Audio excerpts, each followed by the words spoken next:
you. May sugat na hindi naghilom. Kahit anong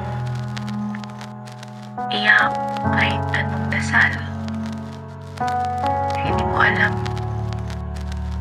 na hindi pa rin naghihilom yung sugat na binigay sa'yo ng nakaraan.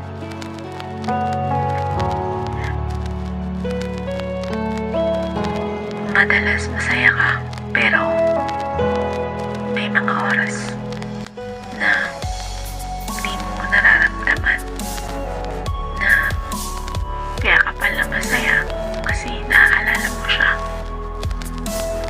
Naaalala mo yung mga oras na magkasama kayo, na siya lang yung nakikita ng mata mo, siya lang yung mundo mo.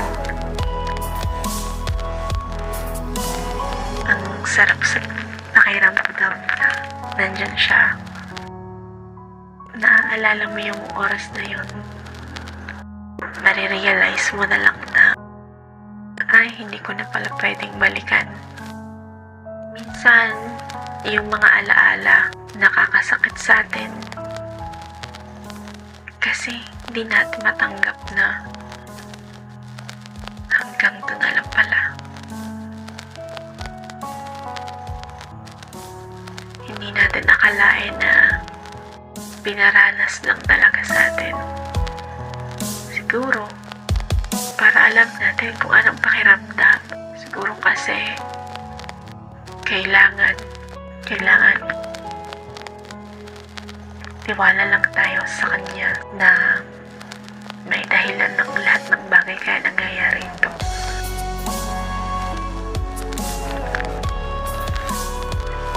Siguro, kahit tinurong tayo ng mga panahon na yun, mga panahon na pinagdaanan natin, kahit sobrang sakit, meant yun para patatagin tayo, palakasin ang loob natin, at minsan para ituro sa atin na yung pinakamasakit na lesson na hindi lahat ng tao is meant to stay in your life. May mga taong pinahiram lang talaga sa atin, pero meant din na mawala sa buhay natin.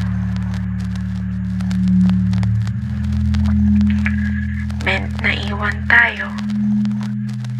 Hindi naman nila yung sinadya, pero yun talaga yung kapalaran na binigay ng langit.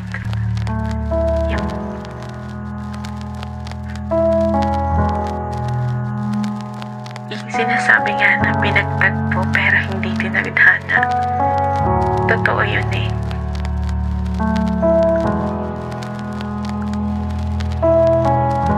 Sana lahat ng mga binigay sa atin is sila na talaga, pero hindi lahat ng pagkakataon ganun.